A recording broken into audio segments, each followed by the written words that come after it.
আসসালামু আলাইকুম ওয়া রাহমাতুল্লাহ। কিছু কথা বলার এবং শোনার প্রারম্ভে সেই মহান আল্লাহ পাকের শুকর আদায় করি যে আল্লাহ রাব্বুল আলামিন আজ আপনাকে আমাকে দয়া করে মায়া করে ভালোবেসে দুনিয়ার সকল ঝাই ঝামেলা থেকে মুক্ত করে সমস্ত বিপদ মুসিবত থেকে হেফাজত করে তার বেহেশতের বাগিচার মধ্যে আসার বসা এবং কোরআনে কারিম থেকে রাসূলের অসংখ্য হাদিস শরীফ থেকে কিছু বলার ও শোনার মতো সুযোগ করে দিয়েছে।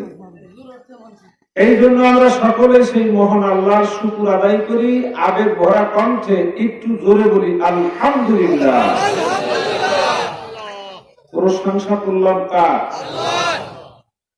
আল্লাহ। আমরা কার গোলাম? বুঝে সুঝে বলবেন, আমরা কার গোলাম? আল্লাহর গোলাম। আল্লাহ আমাদের মুনিব, আমরা তার গোলাম।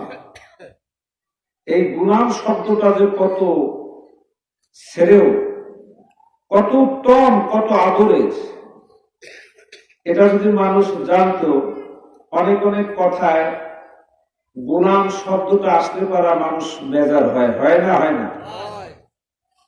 যদি নিজের স্ত্রীও বলে গোলামের বাচ্চা গোলাম, রাগ হয় না? খুশি হয়? যদি বুঝতো বেচারা তাহলে খুশি হতো। আমরা শুধু গোলামের বাচ্চা না, আমরা গোলামের বাচ্চা গোলাম, গোলামের নাতি গোলাম, 14 গোষ্ঠী গোলাম। জোরে বল সুবহানাল্লাহ। কিন্তু সেই গোলামটা কার? আল্লাহরে কি দেখছে? কেউ দেখে নাই। বিশ্বাস করছে? দিলে মনে বিশ্বাস হয়, কিন্তু আমাদের কাছে তো আল্লাহ নাই। আল্লাহ আছে আমাদের সাথে।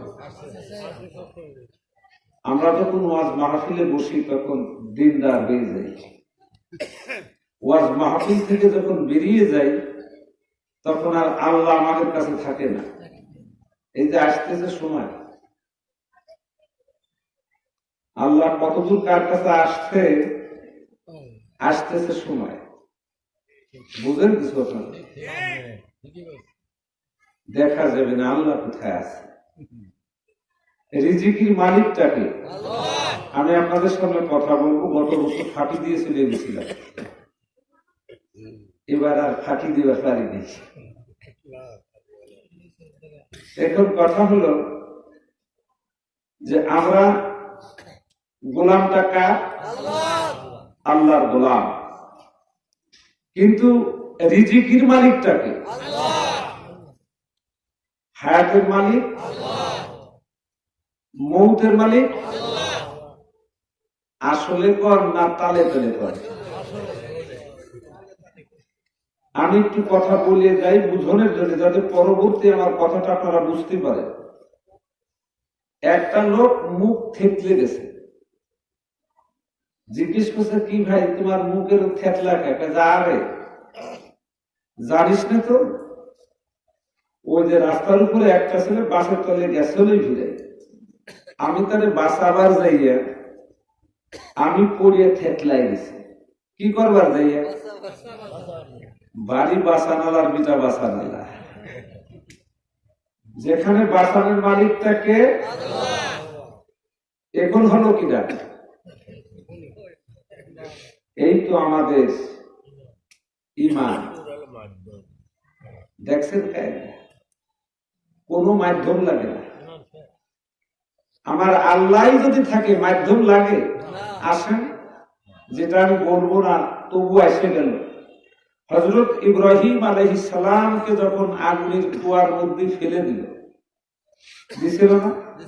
সবার জানা আছে না? এবার যখন কুয়ার মধ্যে ফেলে দিল তখন কি কেউ তার সাহায্যকারী ছিল? না, দুনিয়ার কেউ ছিল? কোন মাধ্যম ছিল? আমি মাধ্যম কইছি, এই জন্য মাধ্যমের জবাব দিতেছি। কোন মাধ্যম ছিল না। ওনার স্ত্রী সারার সঙ্গে একদিন উনি কথাবার্তা বলতেছিলেন। সারা এক বাদশার মেয়ে। জিজ্ঞেস করলেন, স্বামী রে, আপনার দাম্পত্য জীবনের সময় আপনি সব থেকে বেশি শান্তিতে এবং বেশি আরামে কাটাইছেন কোন সময়? আল্লাহর পয়গম্বর হযরত ইব্রাহিম খলিলুল্লাহ সারার কাঁধের উপর হাত রেখে বলতেছেন, বিবি সারারে, আমি নমরুদের কুয়ার মধ্যে যে 40টা দিন ছিলাম, ওই 40টা দিন আগুনের মধ্যে ছিলাম সব থেকে বেশি আরামে। মাধ্যম লাগে লাগে আল্লাহ বলেন, আমার যা ইচ্ছা আমি তাই করতে পারি। আগুন মানুষকে কষ্ট দেয়, আরামও দেয়, দেয় না দেয় না? শীতকালে খানিক আগুন কাইড়ে তাওয়া নিয়ে বসে দেখেন, কষ্ট দেয় না আরাম দেয়? আগুন হুকুম মানে কার? আল্লাহ। পানি, বাতাস, মানুষ আসতেছে এক এক করে। আমরা দেখেন কোনদিন, আমি আপনাদের সামনে আজকে একটা গল্প করবো। দেশি মানুষ তো, ওয়াজ তো শুনছেন ঢের ওয়াজ। আমরা ওয়াজ, আমি যা জানি আমার চাইতে বেশি জানেন আপনারা, বেশি জানেন আমি জানি। তারপরও আপনাদের সামনে ওয়াজ বাদ একটু গল্প করব। আল্লাহ তাআলা নিজে বলছেন যে, বান্দা তুই আমারে ডাকলে আমি তোর ডাকে সাড়া দিব। ওয়াদাটা কার? আরে জোরে বলুন কার? আল্লাহ বলেন, ফাযকুরুনি আযকুরকুম, বান্দা যদি তুই আমাকে ডাকিস আমি তোর ডাকে সাড়া দেব। আল্লাহ ওয়াদাকে কখনো ভঙ্গ করছে? ভঙ্গ করবে? আর এই যে গোলামের কথাটা বললাম, এই গোলামের ছোট্ট একটু কথা না বলে পারলাম না, যেহেতু গোলামের কত বড় মর্যাদা। আমরা যদি কেউ কাউকে গোলাম বলি খুব রাগ হয়, কিন্তু আসলে গোলাম বলে খুশি হওয়া উচিত ছিল, যেহেতু আমরা তো শুধু গোলাম না, আমরা গোলামের বাচ্চা গোলাম, গোলামের নাতি পুতা গোলাম। বলেন ঠিক কি ঠিক না? কিন্তু সেই গোলামটা হলো আল্লাহ। গোলাম মানে কি? পঙ্খানুপুঙ্খ রূপে যার তাবেদারি করবে, ঠিক কি না? আমরা কি তা করি? দেখেন গোলাম কি, গোলামে কি উপকার করবে কিয়ামতের দিন, মুসিবতের সময়। একটা কথা শুধু আপনাদের সামনে আমি পেশ করব।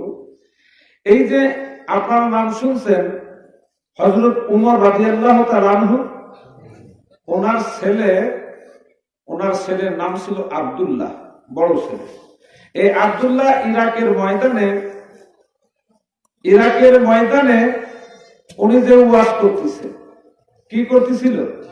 এই যে আমি ওয়াজ করতেছি এরকম ওয়াজ করতেছিল, কিন্তু ওয়াজে মন বসতেছে না। যখন মন না বসে তাহলে তার কিছু সিমটম দেখা যায়। কি সিমটম? দেখবেন ফুটফুট করে কথা পায়, এর মুখের দিক ওর তাকায়, পিছন আলা ডায়, সামনে আলারে বগলে খুশা মারে। যখন ও পিছনের দিক চায় তখন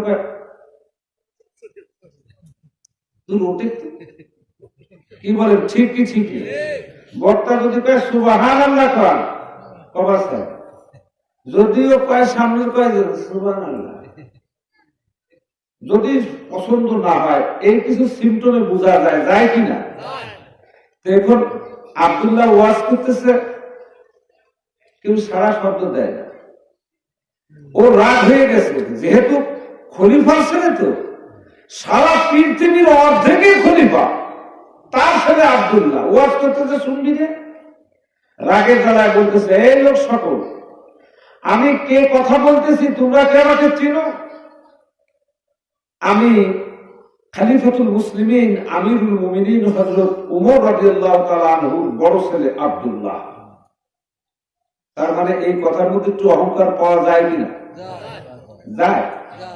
এই অহংকার একাধিকবার কথাটা বলছে।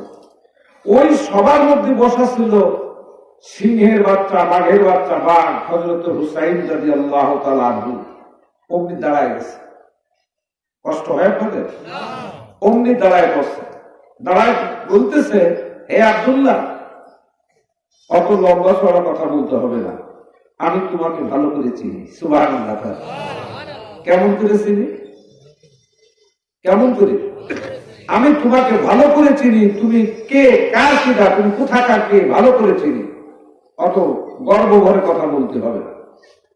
আচ্ছা বলেন, এই কথাটা যদি লোক সমাজে আব্দুল্লাহকে বলে, আব্দুল্লাহ অপমান হবে কিনা? সে চরম ভাবে অপমান হয়ে স্টেজ থেকে নামে কান্তি কান্তি মদিনা শহর চলে আসছে, ইরাক থেকে মদিনায়। ইতিহাসে লিপিবদ্ধ আমিরুল মুমিনিন তখন সিংহাসনে বসা। আব্দুল্লাহ কানছে আর বলছে, আব্বা বিচার করবেন কিনা বলেন। যদি আজকে আপনার বিচার না করেন, আমি আব্দুল্লাহ আল্লাহর কসম করে বললাম, আজ থেকে জীবনে আর আমি আপনাকে আব্বা বলে ডাক দেব না। হযরত ওমর বলতেছেন, হ্যাঁ বিচার তো করবো, কি বিষয়টা হয়েছে বলো। তাই না, আপনি বিচার করবেন কিনা কন।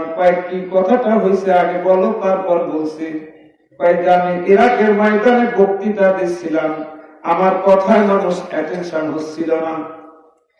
আমি ধমকের সাথে এই কথাটা একাধিকবার বলার কারণে সেই মানুষের সামনে হযরতে হুসাইন আমাকে লজ্জা দিয়েছে, অপমান করেছে। আমাকে বলছে, হে আব্দুল্লাহ, তুমি কোথাকার কে? আমি তোমাকে ভালো করে চিনি। তোমার বাপ উমর ছিল আমার নানার গোলাম। তোমার বাপ কার গোলাম ছিল? আমার নানার গোলাম। সেই আমার নানার গোলাম উমর, সেই উমরের ছেলে আব্দুল্লাহ। লা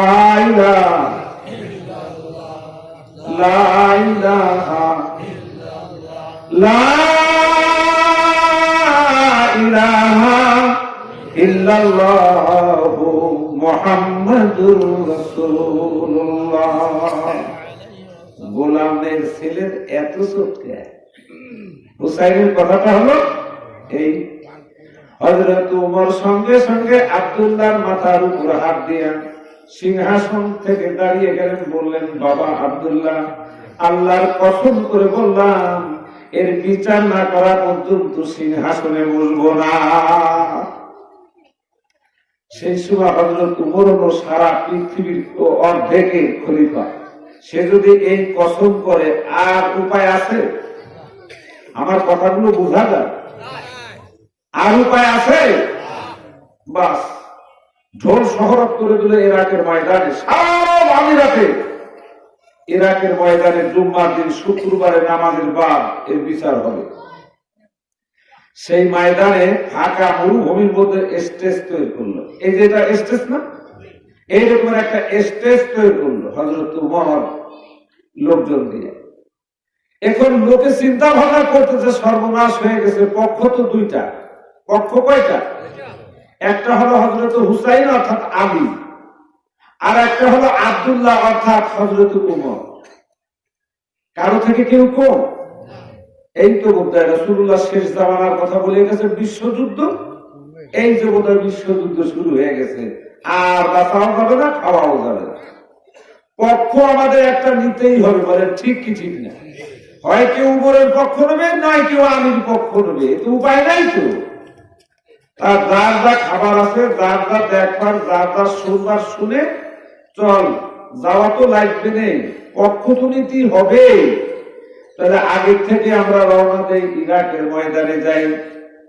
বৃহস্পতিবার থেকে মানুষ শুরু হলো আসা। জুম্মার নামাজ ময়দানে পড়ে ময়দানের মাঝখানে স্টেজটা তৈরি হলো। চতুর্পাশ দিয়ে লোকে লোকারণ্য হয়ে গেল। স্টেজের উপর দুইখানা চেয়ার, একটা খুব দামি চেয়ার আর একটা সাধারণ একটা কাঠের চেয়ার ফেলানো। মানুষ দেখে তো বুঝলো যে ভালো চেয়ারটা বসবে আমিরুল মুমিনিন। বলেন ঠিক কি ঠিক না? কিন্তু আমিরুল মুমিনিন স্টেজের উপর উঠলেন, চতুর্দিকে তাকাচ্ছেন। চতুর্দিকে যখন তাকাইয়া হযরত হুসাইনকে দেখতে পারেন, চোখে লাগাইয়া বলতেছেন, সম্মানিত হুসাইন, আপনি উঠে আসুন, স্টেজের উপর আপনার আসন আপনি গ্রহণ করুন। চিল্লায় সুবহানাল্লাহ। আজকে আসামি কিনা হবে? হুসাইন। হুসাইনকে বসাচ্ছে সেই চেয়ারে, সবচাইতে দামি চেয়ারখানে হুসাইনকে বসালেন। সাধারণ কাঠের চেয়ারে হযরত ওমর মুখোমুখি বসে গেছে। মানুষ হতভম্ব, আজকে না জানে কি হয়ে যায়। মুখোমুখি বসে বলতেছে, সম্মানিত হুসাইন, আমার ছেলে আব্দুল্লাহ বক্তৃতা দেওয়ার কালে আপনি নাকি এই কথাটা তাকে বলেছেন, বাঘের বাচ্চা বাঘ, উমরের দিকে তাকায় বলছেন, আমিরুল মুমিনিন, হ্যাঁ আমি এই কথা বলেছি। জোরে কোন সুবহানাল্লাহ। হযরত উমর বলতেছেন, সম্মানিত হুসাইন, মুখের কথার কোনো বিচার হয় না, আপনি এই কথাটা একটা কাগজে লিখে দেন। কাগজ নিয়ে হযরত হুসাইন ডান হাতে রেখে দিলেন। আমি বলেছি, হে আব্দুল্লাহ, তুমি কোথাকার কে? তোমাকে আমি ভালো করে চিনি। তোমার বাপ উমর আমার নানার গোলাম, তুমি সেই গোলামের ছেলে আব্দুল্লাহ। এটা সই করে দিল, এটা সইও করে দিল। সই করে যখন উমরের হাতে দিল, উমর চুমু খেয়ে মুখের সাথে জড়ায় চিৎকার করে কাঁদতে লাগলো আর বলতে লাগলো, আব্দুল্লাহ বিচার হয়ে গেছে। ধরে ধরে কান সুবহানাল্লাহ। আব্দুল্লাহ কি বলছে? কথাটা বলছে। আব্দুল্লাহ চিন্তা করতেছে, কি বিচার হলো? আব্দুল্লাহ শোনো, আজকে কে ফলক লিখে দিয়েছে, কে সার্টিফিকেট দিয়েছে আমি রাসূলুল্লাহর গোলাম, আল্লাহর নবীর গোলাম। মানে কার গোলাম? আমি বলতে হবে কার গোলাম? আল্লাহ কোরআনে কারীমের মধ্যে বলছে, কুল ইন কুনতুম তুহিব্বুনাল্লাহ ফাত্তাবিউনি ইউহিব্বুকুমুল্লাহ। যদি আমাকে ভালোবাসতে চাও, আমার নবীকে ভালোবেসে না। যদি কেউ আমাকে দোস্ত বানাতে চাও, আমার নবীর সঙ্গে দোস্তি করে নাও। যদি কেউ আমার গোলাম হতে চাও, আমার নবীর গোলাম হইয়া যাও। কার কথা? আরো বলে বলতে হবে কার কথা? আব্দুল্লাহ বিচার হয়ে গেছে। আব্দুল্লাহ শোনো, কোন ব্যক্তি আমাকে সার্টিফিকেট দিয়েছে তাকে তুমি জানো? আমি একদিন মরুভূমির ভিতর দিয়ে হেঁটে যাচ্ছিলাম, হঠাৎ দেখতে পেলাম বিশ্ব নবী মরুভূমির ভিতরে চিত হয়ে শুয়ে আছে, আর বিশ্ব নবীর বুক মুবারকের উপরে হযরতে হাসান আর হুসাইন বসে নাচছে। জোরে কান সুবহানাল্লাহ। হযরতে হুসাইন বুকের উপরে আর হযরতে হাসান পেটের উপরে বসে আছে। হুসাইন দাড়ি মুবারক টানতেছে আর বলতেছে, ও নানা, আজকে বলতে হবে কাদের মর্যাদাটা বেশি। আজকে আপনার বলতে হবে, আমাদের দুনু ভাইয়ের দাম বেশি না আপনার দাম বেশি? বিশ্ব নবী হেসে দিয়ে বলে, ভাইয়েরা, আমার মর্যাদাটাই তো বেশি। জোরে করবার হারা। হযরত হুসাইন বলেন, না না, কোন দিক দিয়ে আপনার মর্যাদা বেশি বলতে হবে? আমি হচ্ছি হাবিবুল্লাহ, আমি হচ্ছি রাহমাতুল লিল আলামিন, আমি হচ্ছি শাফিউল মুজনিবিন। আমার মর্যাদাটাই তো বেশি। হযরত হুসাইন বলছেন, না না রে, একার দিক দিয়ে হলে হবে না, সকল দিক দিয়ে তাদের মর্যাদা বেশি, তাদের মর্যাদাটাই হবে। আল্লাহর নবী জিজ্ঞেস করেন, আমার কলিজার টুকরা নাতি ভাইরা, তোমরা কি বলতে চাও? হযরত হুসাইন দাড়ি মুবারক টানছেন আর বলছেন, নানা রে, আপনার থেকে আমাদের দুনু ভাইয়ের মর্যাদা বেশি। নবী আমার বলেন, কেমনে? কেমনে বলবো? হ্যাঁ বলেন। বেশি দূরে যাব না, প্রথমে জিজ্ঞেস করি, বলেন তো আপনার আব্বার নামটা কি? বিশ্ব নবী জনাবে মুহাম্মাদুর রাসূলুল্লাহ সাল্লাল্লাহু আলাইহি ওয়াসাল্লাম বলেন, ও আমার কলিজার টুকরা নাতি ভাইরা, আমার আব্বার নাম আব্দুল্লাহ। লা ইলাহা ইল্লাল্লাহ। জোরে লা ইলাহা ইল্লাল্লাহু মুহাম্মাদুর রাসূলুল্লাহ। আপনার নাম, আব্বার নাম তো আব্দুল্লাহ, ঠিক আছে। আপনি কি আমার আব্বার নামটা জানেন? আপনি কি আমার আব্বাকে চেনেন? চেনে না? হুসাইন আজকে চিনে দিয়েছে। আপনি কি আমার আব্বাকে চেনেন? আমার আব্বা হচ্ছেন আসাদুল্লাহিল গলিল। আমার আব্বা হচ্ছেন আল্লাহর বান, হচ্ছেন রাসূলুল্লাহর ভাই। এইবার দেখেন তো আপনার আব্বা কার ভাই পারছে নাকি?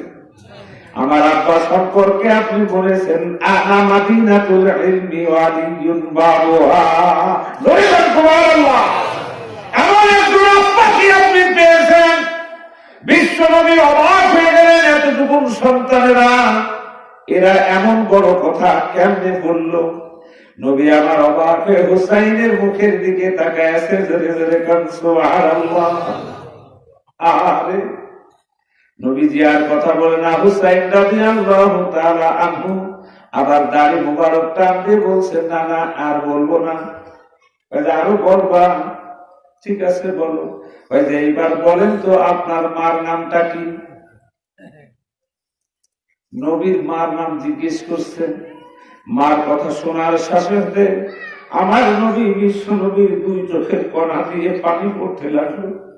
শিশুর মতো কাঁদছেন আর বলছেন, ও আমার কলিজার টুকরা নাতি ভাইরা, আমার মার নাম আমেনা। লা ইলাহা লা ইলাহা জোরে লা ইলাহা লা ইলাহা ইল্লাল্লাহু মুহাম্মাদুর রাসূলুল্লাহ। মার নাম কি বলল? আমিনা। বলছে ঠিক আছে, আপনার মার নাম তো আমিনা, আপনি কি আমার মার নামটা জানেন? আমার মাকে কি আপনি চেনেন? আমার মা হচ্ছেন খাতুনে জান্নাত হযরত ফাতেমা বলে কারবার হওয়া। আমার মার মতো একটা মা কি আপনি পাইছেন? ও নানা, তাম পৃথিবীর যত নারী মানুষ মুসলমান আল্লাহর জান্নাতবাসিনী হবেন, সমস্ত জান্নাতবাসীদের সরদারিনী হবেন আমার মা। আপনার মা কোন জান্নাতে কাদের সরদারিনী হবেন একটু দেখাইয়া দেন। পারছে? পারছে? নবী আমার মুখটা সবাই নিয়ে যেতে লজ্জাতে, আরে আব্বার জায়গাও হেরে গেলাম, মার জায়গাও ঠকে গেলাম। আল্লাহ নবী কোনো কথা বলে না। আল্লাহ নবী দাড়ি মুবারক ধরে আবার কান দিয়ে হুসাইন বলতেছেন, নানা গো আর বলবো না। আরো আছে, যে দুইটা বলছো এই দুইটাইতে তো আমি শিখ। আরো আছে, এতক্ষণ যা বলছে সব ফাও, আসলদার কাছে তো এখনো যাই নাই। নবী চিন্তা করলেন, বাপরে ফাউতেই তো ঠাই পাইনি, আসল আবার কোনটা? ভাই ঠিক আছে বলো। হযরতে হুসাইন বলতেছেন, নানা গো আপনার এইবার বলেন তো আপনার নানার নামটা কি? নবী আমার বলেন, ও আমার কলিজা টুকরা নাতি ভাইরা, আমার নানার নাম হচ্ছে আব্দুল ওহাব জহুরি। কয়টা উঠে নেই? উঠে আর শোয়া যাবে না। এইবার আরো মক্কা মদিনা সব জায়গা ঘুরবো, প্রত্যেকের বাড়ি বাড়ি দাঁড়ে দাঁড়ে যাবো, জিজ্ঞেস করবো, লোক সকল তোমরা আব্দুল ওহাবকে কেউ চেনে নাকি? চলেন তো আপনার নানারে কেউ চেনে নাকি? ও নানা, আপনি কি আমার নানারে চেনেন? আপনি কি আমার নানার নামটা জানেন? আমার নানা হচ্ছেন হাবিবুল্লাহ। আমার নানা কার দোস্ত? আরে বলে দেন কার দোস্ত? আমার নানা হচ্ছে খাতামুন নবিয়্যিন, আমার নানা হচ্ছেন রাহমাতুল লিল আলামিন, আমার নানা হচ্ছেন শাফিউল মুজনিবিন। এমন একটা নানাকে আপনি পাইছেন? কিয়ামতের দিন আযাবের ছোটে মানুষ যখন ছটফট করতে থাকবে, কোটি কোটি গুনাহগার মানুষ আমার নানা সুপারিশ করে আল্লাহর জান্নাতে নেবে। আল্লাহ রাসূল অমনি হুসাইনের মুখের উপর চুমা দিয়ে বলতেছেন, ও আমার কলিজার টুকরা নাতি ভাইরা, আজ আমি তোমাদের কাছে হেরে গেলাম। জোরে কোন সুবহানাল্লাহ, আরো জোরে কোন সুবহানাল্লাহ।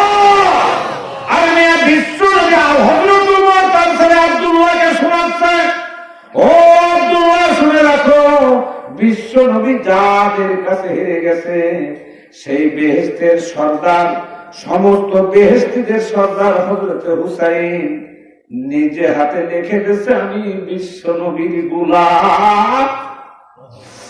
ও আব্বা আব্দুল্লাহ, তুমি শুনে রাখো, আমি যখন ইন্তেকাল করব, আমাকে যখন তোমরা কাফন পরাবে, গোসলের পরে যখন কাফন পরাবা, এই হুসাইনের এই সার্টিফিকেটটুকু আমার কাফনের কাপড়ের মধ্যে কবরে দিয়ে দিও।